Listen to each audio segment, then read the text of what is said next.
প্রত্যেকটা জীবনের গুরুত্ব যেন সমান হয়, মানুষ যেন মনে করে যে হ্যাঁ আমার মেয়েটা বাচ্চাটা হামে মারা গেল, 8 দিনে মারা গেল তো 80 লাখ টাকা পাইতাম। মানুষ যেন এরকম মনে না করে। কাল না পরশু একটা কিন্তু আরিচাতে একটা বাস নদীতে পড়ে গেছে, কিন্তু আমরা রক্ষা পেয়েছি কেন? কারণ সরকারের স্টেপের কারণে কোনো যাত্রী ওই বাসে ছিল না। সম্প্রতি সময় দেখবেন যে এনসিপি এবং জামাতের অনেক নেতাদেরকে বিভিন্ন জায়গায় বিএনপি কর্মীরা কিন্তু একসাথে আক্রমণ করেছে। এটাকে মব না বলে অন্য কিছু বলার সুযোগ নাই। নাসিরউদ্দিন পাটোয়ারি উনি একা যে মত অবস্থা বাংলাদেশে তৈরি করেছে, আমার মনে হয় সামগ্রিক রাজনৈতিক এবং সামাজিক যে স্থিতিশীলতা, এর জন্য সবচেয়ে বড় চ্যালেঞ্জ হলো নাসিরউদ্দিন পাটোয়ারি। এইটাকে ওনারা কিভাবে দেখে? আমরা এই মুহূর্তে যেটা নিয়ে আলোচনা করতে চাই সেটি হচ্ছে আদ্দিন হাসপাতাল নিয়ে। আদ্দিন হাসপাতালের আমরা দেখেছি যে তারা তাদের যে শোকজ করা হয়েছে তার জবাবের জন্য তারা আরও 48 ঘন্টা স্বাস্থ্য অধিদপ্তরের কাছে চেয়েছে। এরই মধ্যে আদ্দিন হাসপাতালের পক্ষে লড়ছেন যিনি আইনজীবী, তিনি বলেছেন প্রত্যেকটা পরিবারকে 80 লাখ টাকা করে হচ্ছে ক্ষতিপূরণ দেওয়া হবে। এই যে বিষয়টা মানে কেন হচ্ছে আরও 48 ঘন্টার অনুমোদন স্বাস্থ্য অধিদপ্তর দিচ্ছে বলে আপনার কাছে মনে হয় মাসুদ কামাল? কারণ তদন্ত প্রতিবেদন তো প্রকাশিত হয়েছে এবং সরকার জানিয়েছিল যে তারা ব্যবস্থার বিষয়টি সামনের দিনগুলোর মধ্যে, যেমন 7 তারিখে আসলে মানে আমরা জানি যে এটি সন্ধ্যার মধ্যে সরকারের পক্ষ থেকে আদ্দিন হাসপাতাল থাকবে কি থাকবে না বা আইনি কি ব্যবস্থা নিচ্ছে সরকার বিষয়টি পরিষ্কার করবে, সেটি তো জানা গেলই না, কিন্তু উল্টা আমরা দেখলাম তারা আরও 48 ঘন্টার সময় পাচ্ছে। দেখেন আমি একটা কথা বলি, আপনি কি কখনো আদ্দিন হাসপাতালে গিয়েছেন ফিজিক্যালি? না, ভিতরে যায়নি, পাশ দিয়ে গিয়েছি, দেখেও মানে আমার কাছে মনে ভূতের বাড়ির মতো মনে হয়েছে। এটা হলো কি ওখানে যাওয়ার ঢোকার রাস্তাটা ভালো না, বাট ওই হাসপাতালটা কিন্তু ওই এলাকার জন্য খুব জনপ্রিয় একটা হাসপাতাল। ওই হাসপাতালে কম পয়সার চিকিৎসা হয়, নারী এবং শিশুদের জন্য খুব ভালো চিকিৎসা, অনেক আগের থেকে। এটা কিন্তু নতুন কিছু না। হাসপাতালে অব্যবস্থার কারণে রোগী মারা গেছে, শিশু মারা গেছে, আমি এটাকে অবশ্যই একটা অপরাধ ধরবো, এটার বিচারও হতে পারে। আদ্দিন হাসপাতালে যদি আরও 48 ঘন্টার সময় চায়, এটা অন্যায় কিছু না। তাদের হাসপাতাল আপনি বন্ধ করে দিবেন, তারা আর্গুমেন্ট করবে না, তারা চেষ্টা করবে না, সে তো করবে, এটা তো অন্যায় কিছু না রে ভাই, এটা চাইতেই পারে। শিশুরা যারা মারা গেছে তাদেরকে ক্ষতিপূরণ দেওয়ার জন্য তারা যে ঘোষণা দিয়েছে, এটাও আমি কোনো অন্যায় দেখি না। বরং যে ফ্যামিলিগুলো, আমি আপনি বলতে পারি যে টাকা দিয়ে কি কিনতেছে কিনা, কিন্তু যে ফ্যামিলিগুলোর জন্য গেছে তাদের কাছে জিজ্ঞাসা করে দেখেন, তারা কিন্তু হ্যাপি হবে। আচ্ছা আমি এখন আরেকটা কথা বলি ভাই, এই যে রামিসা মারা গেছে না, ওর বাপ মার অনেক পেইন দুঃখ, এই আদ্দিনে যারা মারা গেছেন তাদের বাপ মার অনেক দুঃখ পেইন, 600 লোক যে হামে মারা গেল শিশুর, এদের পেইন নাই? বলুন তো, এই মৃত্যু না? মৃত্যু তো রে ভাই। অবশ্যই ওই সময় তো দেখেছি যে একটা ফ্যামিলি 11 বছর পরে একটা সন্তান পাইছে, মারা গেছে রে ভাই। ওর বাপ ভাই কার বিরুদ্ধে মামলা করবে? স্বাস্থ্যমন্ত্রীর বিরুদ্ধে আমি মামলা করতে যদি পরামর্শ দিই, কোনো আদালত এই মামলা নিবে? কেউ নিবে না।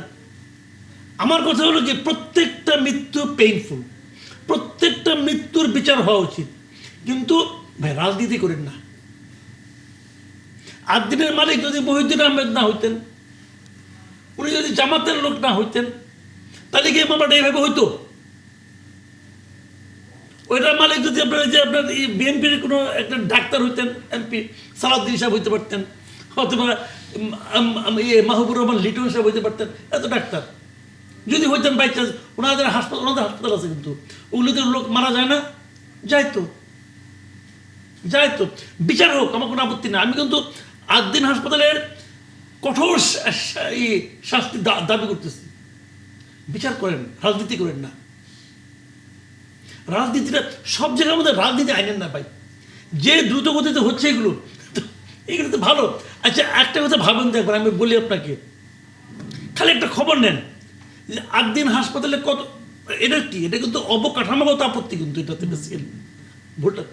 ঢাকা মেডিকেল কলেজ হাসপাতাল, কোনোদিন ভিতরে ঢুকছেন? এটা হাসপাতাল হওয়ার যোগ্যই না। পৃথিবীর কোনো আর্কিটেক্ট বলবে না যে ঢাকা মেডিকেল কলেজ হাসপাতাল একটা হাসপাতালের মতো ভবন তৈরি করা হয়েছে। যদি ঢাকা মেডিকেল কলেজ হাসপাতালে কখনো আগুন ধরে, একটা রোগী বাড়িতে পারবে না। ওটা তো একটা টানেল রে ভাই, চেঞ্জ করতে পারবে গভর্নমেন্ট, কেন করে না? করা তো উচিত। এই মতো হাসপাতাল হয় না।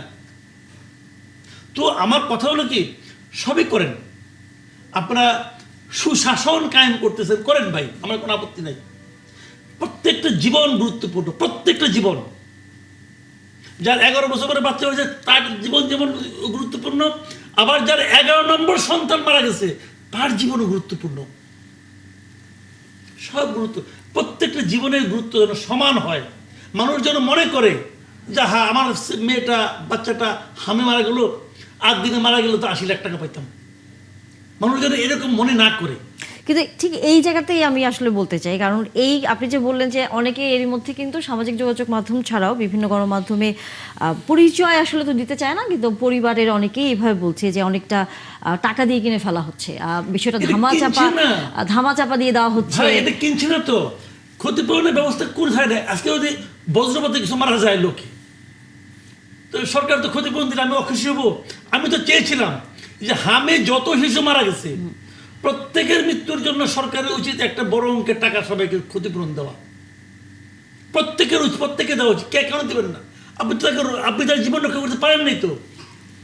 হাম এমন কোনো রোগ না যে রোগ হলে মরতেই হবে। হাম ভালো হয়, খেলে একটা ম্যানেজমেন্ট করতে হয়। এই ম্যানেজমেন্ট করতে পারেন না এই গভর্নমেন্ট। টিকা দেয় নাই, আগের গভর্নমেন্ট মানলাম, তো টিকা দেয় নাই। তো এইটার ব্যাপারে আমরা যেরকম সুইপিং কমেন্ট করতেছি, যেমন নূরজাহান বেগমকে স্বাস্থ্য ব্যবস্থা বাড়ানো ভালো হয় নাই, এটা আমি প্রথম দিন থেকে বলতেছি, অযোগ্য মহিলা প্রথম দিন থেকে বলতেছি। কিন্তু তারপরে আমার কোশ্চেন হলো, যখন আপনি তাকে দায়ী করবেন তখন এতদিন আপনি একটা ইনকোয়ারি কমিটি করতে পারলেন না? এতগুলি শিশু যে মারা গেল, আপনি একটা ইনকোয়ারি কমিটি করলেন না কেন, যে কার কারণে মারা গেল? কেন করেন নাই? 8 দিনের জন্য তো করে ফেলেছেন। এবি মোশাররফ হোসেন, আপনারা আসলে কেন হচ্ছে হামের বিষয়ে এ ধরনের কোনো তদন্ত কমিটি, বা বারবারই তো নাম আসছে গেল সরকারের স্বাস্থ্য উপদেষ্টা যিনি ছিলেন তিনি সহ যে ব্যবস্থাপনায় যারা দায়িত্বে ছিলেন তারা এখানে অনেক বড় অবহেলা করেছেন। ইউনিসেফ থেকেও কিন্তু আমরা এই ধরনের একটা বক্তব্য দেখেছি, তারা সংবাদ সম্মেলন করেও জানিয়েছিল। না, এখানে আদিনের ব্যাপারে একটা ব্যাপার হলো যে এখানে আইডেন্টিফাই করতে হবে কেন ঘটনাটা ঘটেছে। কিন্তু হামের ব্যাপার তো স্পষ্ট। আমার ব্যাপার আপনি স্বাস্থ্য মন্ত্রণালয়ের রিপোর্ট দেখেন, সেখানে তারা বলেছে যে বিগত সরকার হামের টিকা আনে নাই, বা ইউনিসেফ 6 বার তাদেরকে সতর্ক করেছে আনেনি। এখানে তো তদন্ত কমিটি বা কোনো কিছু করার কোনো প্রয়োজন নাই। ইট ইজ আইডেন্টিফাইড যে হামের টিকার অভাবে, এবং সবচেয়ে আরেকটি হলো যে অনেক জায়গায় আমাদের ভেন্টিলেশন অথবা আইসিইউ সংকট, যে এই ধরনের একটা পরিস্থিতি তৈরি হবে। কারণ একটা গভর্নমেন্ট যেই দিন ক্ষমতা নিচ্ছে তার পরের দিন থেকে এই ঘটনা শুরু হয়েছে। সুতরাং ওই সরকারও তো আপনি একটা প্রস্তুতিরও সময় দেবেন। কিন্তু তারপর আপনি দেখেন সরকার যখন, গতকালকেও আমাদের স্বাস্থ্যমন্ত্রী বিবৃতি দিয়েছে, আমরা দেখেছি, সেখানে উনি বলেছে যে যখন এই অবস্থা, তখন বেসরকারি যে বিভিন্ন ঔষধ কোম্পানিগুলি আছে তাদের কাছ থেকেও সহায়তা নিয়ে প্রায় 40টার মতো আইসিইউর জন্য তারা সরঞ্জাম তারা নিয়েছে। তারা এর মধ্যে যে স্যালাইন বাইরে থেকে এনেছে, টিকার ব্যবস্থা করেছে। সুতরাং আপনাকে দেখতে হবে যে কথাটি আমি মাসুদ কামাল ভাইয়ের সাথে বিনয়ের সাথে একটু দ্বিমত করছি, যে সরকারকে তো আপনি সময় দিবেন। একটা সরকার ক্ষমতায় নিয়ে তো কিন্তু এর মধ্যে যে দায়ী ব্যক্তিদের বা এটাকে আমরা কি বলবো, যে ধারণা করা হচ্ছে যে যাদের কারণে এই ঘটনা ঘটেছে এরকম তো কিছু নাম এসছে, তাদের বিষয়ে আপনাদের স্পষ্ট যে স্বাস্থ্য উপদেষ্টা বা ইন্টিরিয়াম গভর্নমেন্টের অবহেলার কারণে এটা ঘটেছে। এখন আপনি দেখেন একটা যে কোনো সরকারের একটা বড় সংকট কি, আমরা তো একটা নতুন যাত্রা শুরু করেছি, আমরা একটু সামনের দিকে এগিয়ে যেতে চাই। বাংলাদেশে একটা ট্রেডিশন আছে যে সরকার ক্ষমতা আছে পরবর্তী সরকারকে তারা নানাভাবে নাজেহাল করার চেষ্টা করে। কিন্তু বিএনপি এই সংস্কৃতি থেকে বেরিয়ে যেতে চায়। বিএনপি কিন্তু জানিয়েছে কি কারণটা, এই গভর্নমেন্টটা, বিএনপি গভর্নমেন্ট কিন্তু জানিয়েছে যে হামের টিকার অভাবে এবং আইসিইউ বা ভেন্টিলেশন নাই, এই কারণে এই ঘটনাটি ঘটেছে। কারণ কিন্তু আইডেন্টিফাইড। এখন হলো হয়তো আপনারা বলতে পারেন যে কেন এই ব্যাপারে কোনো ব্যবস্থা নিচ্ছেন না, এইটা এই প্রশ্ন আপনার আমার। কারণ বিভিন্ন লেভেল থেকে বলা হচ্ছে নূরজাহান বেগম অথবা ইউনুস গভর্নমেন্টের সময় যারা এই ঘটনার সাথে জড়িত তাদের মধ্যে ব্যবস্থা নেওয়ার। আমার মনে হয় সরকার হয়তো চিন্তা ভাবনা করতে পারে, আগামী দিনে দেখা যাক যে কোন দিকে সরকার যায়। আরো সময় চিন্তা ভাবনা করার জন্য আইডেন্টিফাইড অলরেডি। কিন্তু আপনার হামের কোনো মৃত্যু, যেমন মাসুদ কামাল আমরা কামনা করি না, কিন্তু আপনার কিন্তু মৃত্যুর হারটা কমে এসেছে অনেকটা। এবং কোথাও কোনো এখন হামের টিকা অথবা অন্য সরঞ্জাম নেই এই কথা বলার মতো কোনো হাসপাতাল কিন্তু নাই। এবং ইতিমধ্যে আমি আরেকটু কথা বলি, আপনি দেখেন এই সংকট মোকাবেলা করার জন্য ইতিমধ্যে শিশু এবং নারীদের জন্য সরকার কিন্তু ঘোষণা দিয়েছে, এর মধ্যে 5টা বিভাগীয় শহরে নতুন 200 শয্যা হাসপাতাল এরা শুরু করতে যাচ্ছে অলরেডি। সেটা বরিশাল, খুলনা, কুমিল্লা, রাজশাহী, রংপুর শুরু করতে যাচ্ছে। শুধু তাই না, আপনি আরেকটু জানেন যে চীনের সহায়তা ইতিমধ্যে বাংলাদেশে 2টা না 3টা বিশ্বায়িত হাসপাতাল হচ্ছে। নীলফামারীতে একটা হচ্ছে, যশোরে হচ্ছে, আর একটা যেন চিটাগাং একটা হচ্ছে। সুতরাং আমরা কিন্তু আগাম প্রস্তুতি হিসাবে এইগুলি এই বর্তমান গভর্নমেন্ট নিচ্ছে। এখন আপনাকে কিছু সময় তো দিতে হবে। দেখা যাচ্ছে সরকারের উদ্দেশ্যটা পজিটিভ কিনা আপনাকে এইটা দেখতে হবে। কিন্তু সেই জায়গায় বারবারই বিরোধী দল থেকে বলা হচ্ছে সেটি এই স্বাস্থ্য খাতই না, আরও আইন শৃঙ্খলা পরিস্থিতি থেকে শুরু করে নানা বিষয়ে সময়টা সরকার নানাভাবে কালক্ষেপণ না করছে। না না, আমি আপনাকে আপনি আগে ইউনূস সরকারের আমাদের সবচেয়ে বড় সংকটে আমরা কি ছিলাম? Mob culture. এখন কি আছে? এটি নিয়ে তো আমরা শুনছি গতকাল একজন এনসিপি নেতা তিনি বলছেন যে সরকার দলের লোকজনই এখন মব করছে। না না না, এরকম আপনি কোথাও দেখেন আছে কিনা? কোথাও নাই। এটা শুধু এখন আপনি পলিটিক্যাল কারণে যদি আপনি কোনো ন্যারেটিভ তৈরি করতে চান, সেটা আপনার নিজের সীমাবদ্ধতা আমি মনে করি। আইন শৃঙ্খলা বলেন, আমি মনে করি যে কোনো সময়ের চেয়ে আইন শৃঙ্খলার পরিস্থিতি এখন অনেক অনেক ভালো।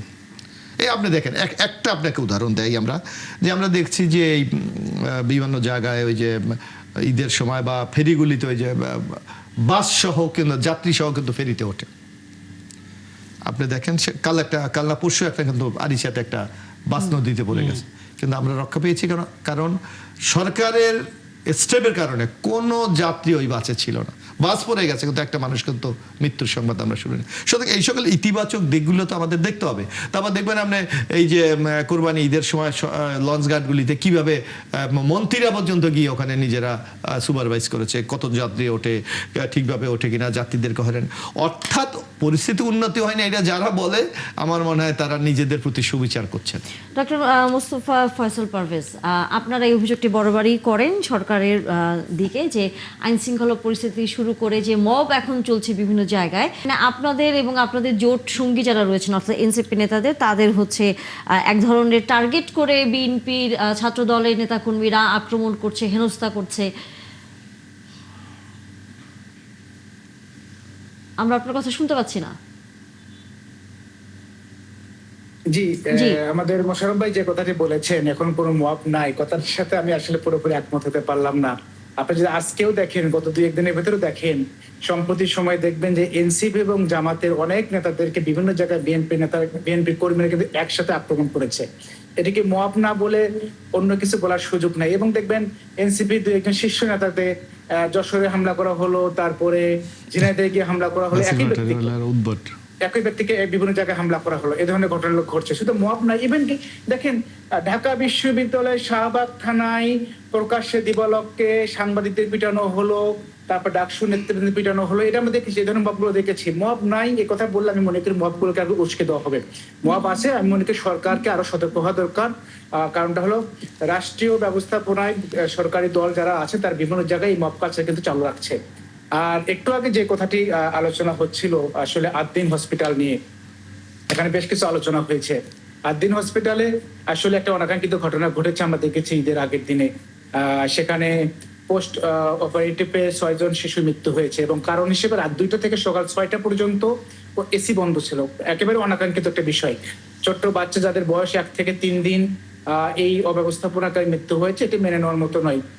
বাট দেখেন এই ধরনের ঘটনা কিন্তু আমাদের হসপিটালে ঘটে যাচ্ছে, কিন্তু আদ্দিন হসপিটাল বন্ধ করে দেওয়া হোক এ ধরনের আলোচনা কিন্তু আমরা মিডিয়াতে দেখেছি, বিভিন্ন আলোচনা চলছে যে লাইসেন্স বাতিল করা হবে কি হবে না।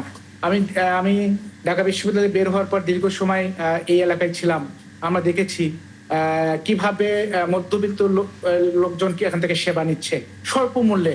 মাত্র চিন্তা করেন এই ঢাকা শহর 380 টাকা তারা অ্যাম্বুলেন্স সার্ভিস দিচ্ছে, এখনো দেয়। আমি যতটুকু জানি তারা 3 লক্ষের উপর বাচ্চা এখানে এখন পর্যন্ত জন্ম নিয়েছে। এই ধরনের ঘটনা অতীত ঘটে নাই। আমি মনে করি প্রতিটি মৃত্যু অবশ্যই মৃত্যু। আমাদের মাসুদ কামাল ভাই যে কথা বলেছেন, প্রতিটি মৃত্যু অবশ্যই মৃত্যু, বা মৃত্যু নিয়ে যেন রাজনীতি না হয়। আদ্দিন কর্তৃপক্ষ যে কথাগুলো বলেছে তারা ক্ষতিপূরণ দিতে চায়, এরপরে এই পরিবারগুলোকে সারা জীবন চিকিৎসা ফ্রি কথা বলেছে, কারো জব প্রয়োজন হলে জব দেবে। আমি মনে করি এই বিষয়গুলো অবশ্যই নেগোসিয়েশনে আসা উচিত। বাট যার হারিয়েছে সে অবশ্যই তার কষ্টটা আমরা কখনোই আমরা তারা ভুলতে পারবে না আমরা মনে করি। সেটা তো অবশ্য আমরা সবাই চাই, কিন্তু তাদের বিরুদ্ধে যে অব্যবস্থাপনায় হাসপাতালটার ভিতরে আমরা বেকারি পেয়েছি, তারপরে হচ্ছে আমাদেরই একজন সহকর্মী যখন অনুসন্ধানের রিপোর্ট করেছেন সেখানে ফায়ারের কোনো ধরনের এক্সিট কোনো রাস্তা নেই, অর্থাৎ সেখানে যদি কোনো কারণে আগুন লাগে এই বিল্ডিং থেকে কেউ বের হয়ে যেতে পারবে না, এই ধরনের একটা অব্যবস্থাপনার মধ্যে এই বিল্ডিংটি দাঁড়িয়ে আছে। সেটি তো পরিবর্তন করাটা জরুরি। দেখেন, আমরা যারা গণরাজনীতির সাথে জড়িত, বিভিন্ন কারণে মাঝে মধ্যে সরকারি বেসরকারি হসপিটালগুলো যেতে হয়। আমি যখন আমার নির্বাচন এলাকায় বগুড়ায় যাই তখন বেশিরভাগ সময়গুলো হসপিটালগুলোতে আমাকে কাটাতে হয়, কারণ রুগী দেখতে হয়, যাইতে হয়, বিভিন্ন জায়গায় ভিজিট করতে হয়। তো দেখেছি যে আমাদের বাংলাদেশে ওভারঅল সরকারি বেসরকারি সব জায়গায় কিন্তু এই ভয়াবহ অব্যবস্থাপনা রয়েছে। আপনি হসপিটালগুলোতে গেলে একটা মানে এত দূষিত পরিবেশ, এবং আমি একদিন গেলাম একটা আইসিইউতে গেলাম, দেখলাম সেখানে কি বলে তেলাপোকা ঘোরাফেরা করছে। পরিবেশটা কত খারাপ হতে পারে। এই যে অব্যবস্থাপনা, এটা কিন্তু শুধুমাত্র 8 দিন নয়, বাংলাদেশে বেশিরভাগ হসপিটালগুলোতে রয়েছে। আমরা মনে করি সরকারের 8 দিন যেটা করেছে অবশ্যই একটা শাস্তির যোগ্য, একটা রেজনেবল একটা জায়গায় এসে এখানে তাদের সাথে আলোচনা ভিত্তিতে উভয় পক্ষ, আমি মনে করি এখানে তাদেরকে অবশ্যই শাস্তি দেওয়া উচিত। 8 দিন কর্তৃপক্ষ বলেছে, যাদের অবহেলার কারণে ঘটনা ঘটছে তাদেরও শাস্তি হওয়া উচিত, তারাও এটা চেয়েছে। But at the same time মনে করি আমাদের সারা দেশের স্বাস্থ্য সেবার মান কিভাবে বাড়ানো যায় শুধু বক্তব্যে নয়। আমাদের হসপিটালগুলোতে দেখবেন, এই সম্প্রতি সময় দেখলাম যেহেতু নতুন গভর্নমেন্ট হয়েছে, হসপিটাল ম্যানেজমেন্টের প্রধান উপদেষ্টা হওয়ানে, সভাপতি হওয়ানে অনেক কম্পিটিশন চলছে, বাট হসপিটালের কোয়ালিটিকে ইনক্রিজ করার জন্য, কোয়ালিটি ভালো করার জন্য এগুলো নিয়ে কোনো আমাদের চিন্তা নেই। কিভাবে আমাদের সরকার মানে জনগণ আর ভালো সেবা পেতে পারে, কারণ আমাদের যে কান্ট্রিগুলো কিন্তু অনেক দূর এগিয়ে গেছে, আমরা দেখবেন এই কান্ট্রিগুলো কিন্তু স্বাস্থ্য সেবা, স্বাস্থ্য বীমা কিন্তু খুবই এক্সেলেন্ট। আমরা কিন্তু এগুলো চিন্তা করতে পারি। সরকার, আমি মনে করি সরকার যদি সত্যি জনবান্ধব হয়, এখন সময় পরিবর্তন হয়েছে, আমরা সামনের দিকে এগিয়ে যাচ্ছি, সরকার এই গুরুত্বপূর্ণ এই জায়গাগুলোতে অবশ্যই আমাদের নজর দেওয়া দরকার। আমি একটু যোগ করতে চাই, আমি একটু মোস্তফা কামাল ফয়সালকে আমি একটু ব্যাপার বলে দিতে চাই। হ্যাঁ, মব আমরা কোনোভাবেই কাম্য না আমাদের কাছে, কিন্তু আমি ওনাদের বলি একজন এনসিপির একজন নেতা আছে বাংলাদেশে, আপনি জরিপ করেন, ওপিনিয়ন পোল করেন, নাসিরউদ্দিন পাটোয়ারি, উনি একা যে মত অবস্থা বাংলাদেশে তৈরি করেছে, আমার মনে হয় সামগ্রিক রাজনৈতিক এবং সামাজিক যে স্থিতিশীলতা, এর জন্য সবচেয়ে বড় চ্যালেঞ্জ হলো নাসিরউদ্দিন পাটোয়ারি। এইটাকে ওনারা কিভাবে দেখে? জি মোশাররফ ভাই, নাসিরউদ্দিন পাটোয়ারি যদি তার রাজনৈতিক কর্মকাণ্ডে কোনো কিছু নেতিবাচক থাকে সেটা সমালোচনা হতে পারে, আমরা মনে করি সেটা এনসিপিকে ব্যক্তিগতভাবে সেটা হতে পারে, কিন্তু সেটাকে কেন্দ্র করে যদি মবকে আমরা উস্কে দেই, মবকে যদি আর বিস্তার ঘটে, নাসিরউদ্দিন পাটোয়ারি বাদ দিলাম, এই যে ঢাকা বিশ্ববিদ্যালয়ে যে ঘটনা ঘটলো, এরপর গত কয়েকদিন দেখলাম এই যে বাংলাদেশের বিভিন্ন জায়গায় করা হলো, এটা কিন্তু তার একটা ধারাবাহিকতা যদি বলি আমরা ভুল হবে না। আপনি দেখেন, আপনি যখন সরকারের পক্ষ থেকে, সরকার দলের পক্ষ থেকে ঘটনাগুলো ঘটবে, পাশাপাশি কিন্তু কি কাজটা হবে, কি কাজ হবে, কি যেটা হবে আওয়ামী লীগ নর্মালাইজ হয়ে যাবে।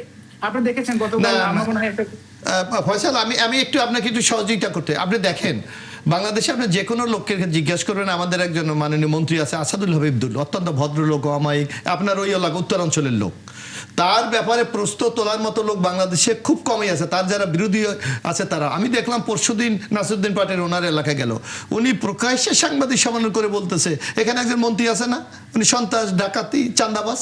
তো এই কথা যখন একটা লোকের বিরুদ্ধে বলে, তখন তার তো নানা সমর্থক আছে, অনুরাগী আছে, শুভাকাঙ্ক্ষী আছে, তাদের মধ্যে একটা আলাদা সেন্টিমেন্ট তৈরি হতে পারে না?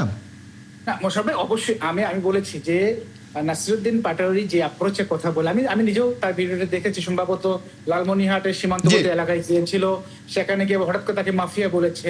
এই অঞ্চলে গ্রেটার রংপুরের খুবই জনপ্রিয় একজন জননেতা আসাদুল আহমেদ দুলু সাহেব, যখন কেউ এলাকা বিএনপি পাশ করতো না, কিন্তু অনেক বিপুল ভোটে পাশ করতো, এগুলো আমরা জানি। কিন্তু নাসিরউদ্দিন পাটোয়ারি যে অ্যাপ্রোচের কথা বলে তার সমালোচনা হতে পারে, কিন্তু এটাকে কেন্দ্র করে আমরা যদি রাষ্ট্রীয়ভাবে মবকে উস্কে দেই, এটার কিন্তু আলটিমেট রেজাল্টটা কিন্তু সারা বাংলাদেশে ছড়িয়ে যাবে। আমি এই পয়েন্টটাতে আমি বলতে চাই। দেখেন, গতকাল দেখলাম মাইকে ঘোষণা দিয়ে ছাত্রলীগ বিএনপি লোকজনকে পিটিয়েছে, নোয়াখালীতে ধরনের ঘটনা ঘটেছে। তো এগুলো যখন চলতে থাকে বিরোধী পক্ষ থেকে কিন্তু অনেক কিছু হয়ে যাবে। তো আমরা এটাকে মব বলি, আমরা পলিটিক্যাল এনার্কি বলি, যাই বলি না কেন, যেভাবেই পারে আমরা এটাকে আর কন্ট্রোল করা উচিত। আমরা পেছন দিকে যেতে চাই, আমরা সামনের দিকে এগিয়ে যেতে চাই।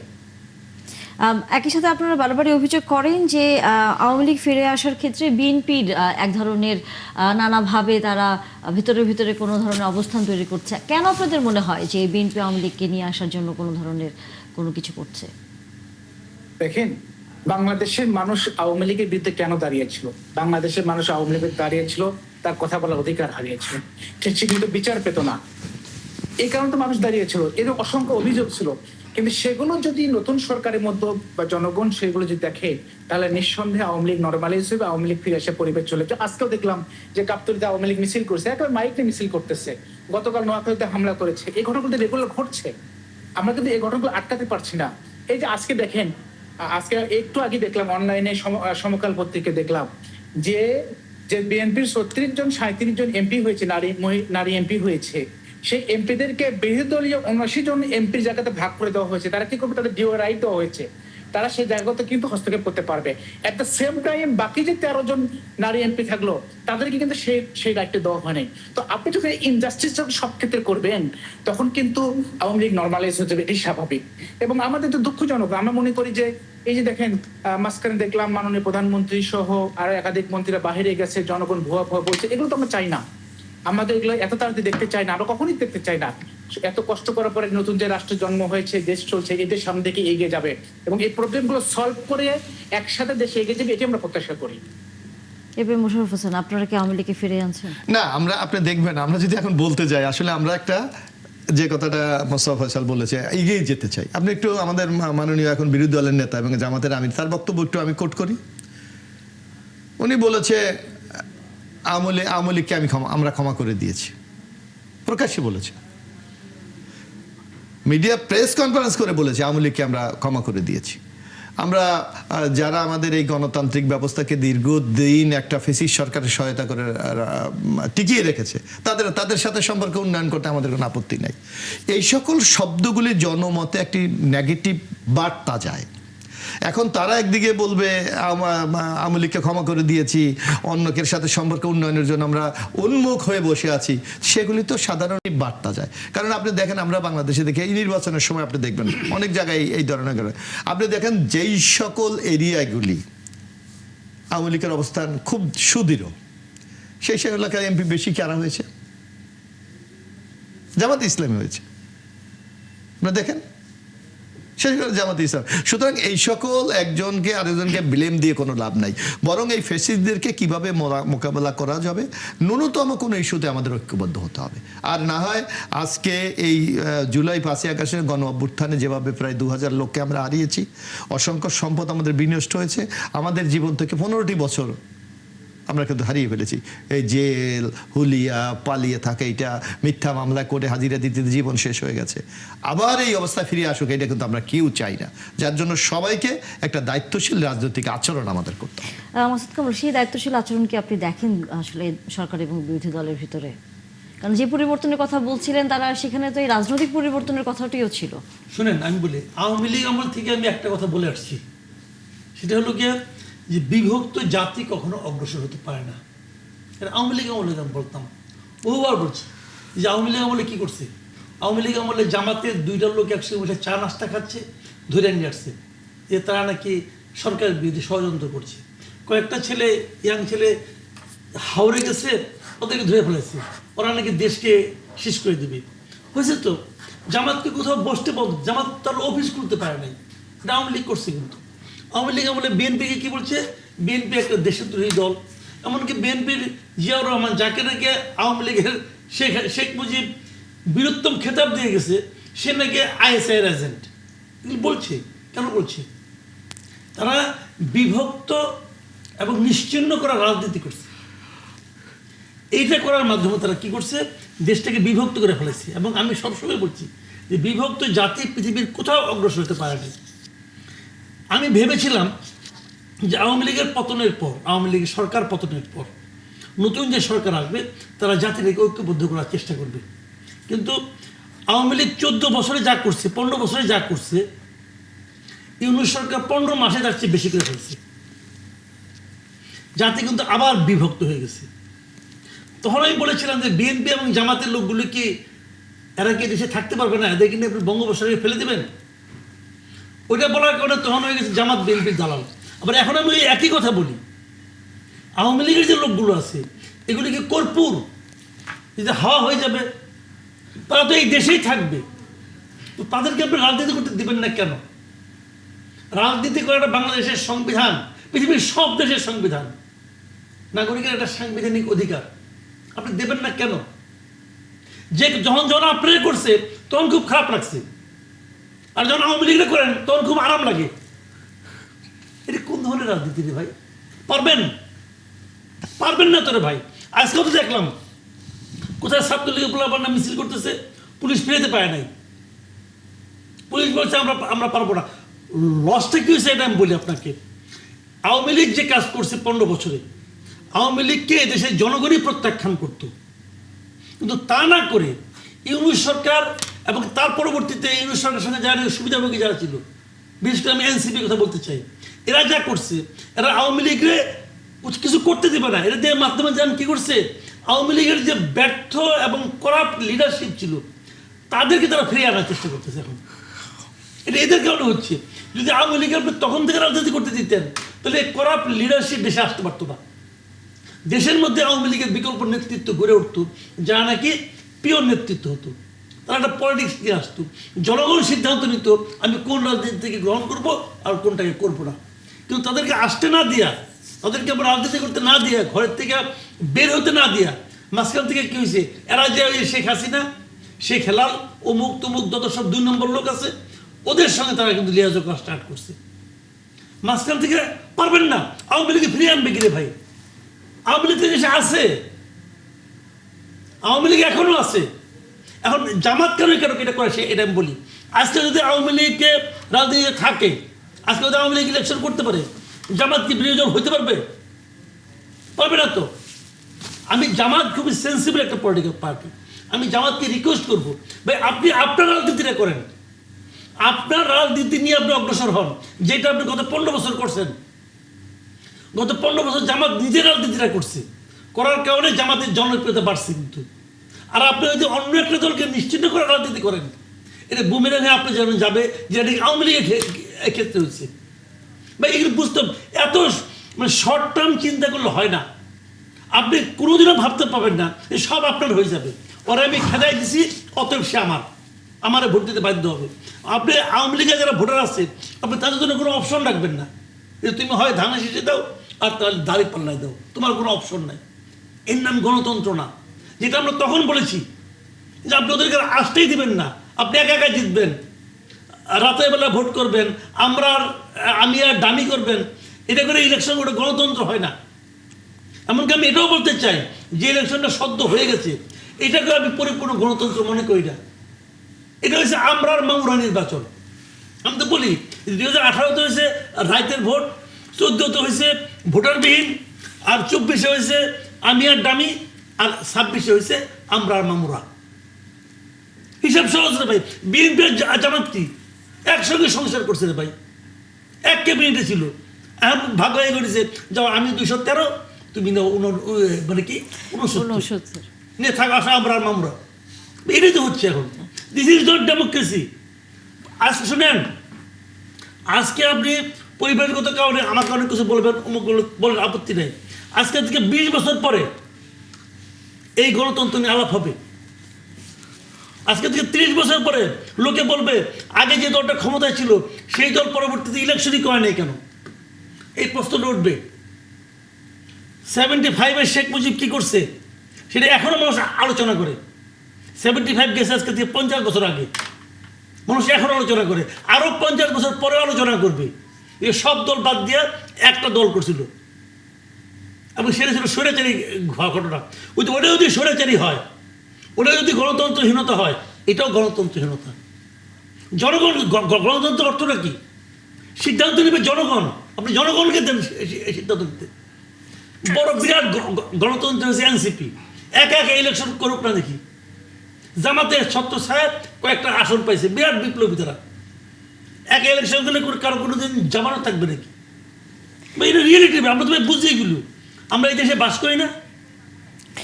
এবিএম মোশাররফ হোসেন, আমরা আর মামুরা মানে যদিও একটা প্রচলিত এক ধরনের ভাষা দিয়ে হয়তো এই গেল নির্বাচনটা নিয়ে কথা বলা হয়, আসলে কি আসলে আপনারা সেভাবেই করেছেন কিনা